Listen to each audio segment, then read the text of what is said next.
Hi, welcome. Join me from My Square Hat. I quickly want to show you how I do what I refer to as a needle join. This is also invisible, and it's nice if you are at the end of your project, or I like to use it if I restart my next section but in a different spot.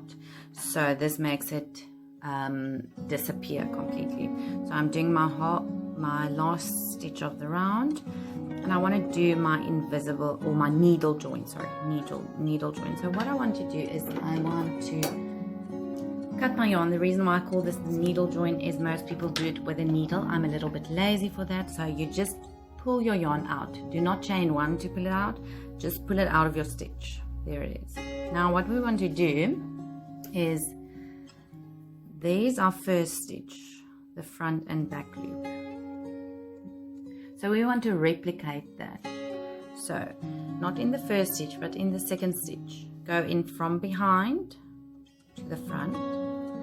Take your end piece and pull it through to the back.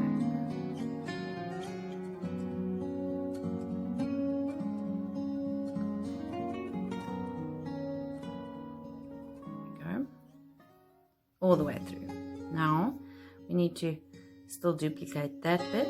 So going in your last stitch in the back loop only, from the bottom up towards the front, like that. So let me just show you that again. There's the front loop and the back loop. Front loop, back loop. So you want to go from behind, the wrong side, from the bottom up through your back loop, and pull that tail end right through there. Now what happens is, there's your last stitch, there is your first stitch, but there's the duplicate of it. So if you're working into both loops, you would work under all four of those loops in your next round, and it will completely disappear. If you're working into the back loop only, you would work into the back loop, which is duplicated, sorry, right there. So you'd work under both those. Okay, so there it is. And if you're finishing your project, it gives it a nice neat finish. You don't have that bulkiness of a slip stitch.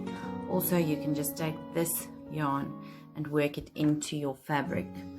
So that's a very nice neat join to add to your collection. Hope you learned something new. Have a nice day.